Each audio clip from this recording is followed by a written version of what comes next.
wasaaradda caafimaadka Soomaaliland ayaa gobolada dalka u kala dirtay kooxo caafimaad oo xoojina kuwaasi oo ay hogaaminayaan agaasimayaasha waaxaha ee wasaaraddaasi. Howlgalkan ayaa xambaarsan fursado dheeraad ah oo caafimaad iyo dawooyin iyadoo isduwayaasha caafimaadka ee gobolada dalku ay qayb ka yihiin.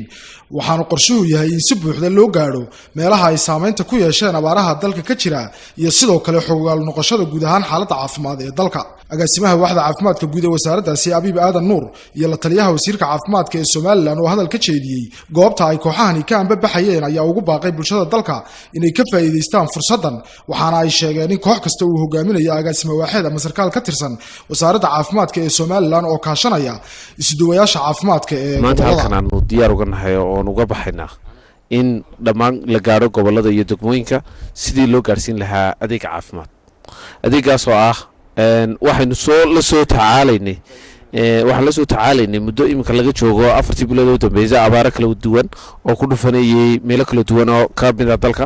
gobol ka mid ah 6 gobol waanba bixi doono iyaga oo wata oo sii qaaday sabalayga caafimaad ee lagaga hawlgeli lahaa dhammaan goboladaas ay kaga hawlgeli lahaayeen kooxaha wareega.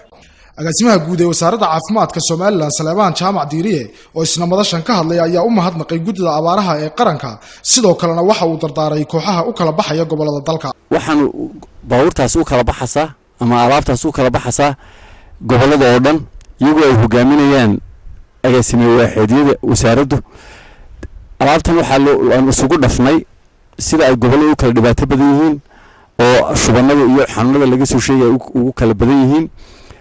waxa agaasimayaashu amar ku haystaan dawladda markay geeyaan inay ku wareejiyaan maxaa la yiraahdaa isduwayaasha gobolada, iyaguna ay ku kormeeraan meelaha ay dhibaato ku kormeeraan, sida loo qaybinayo ku kormeeraan, hubiyaan inaan meel qura dawladda la isugu geyn.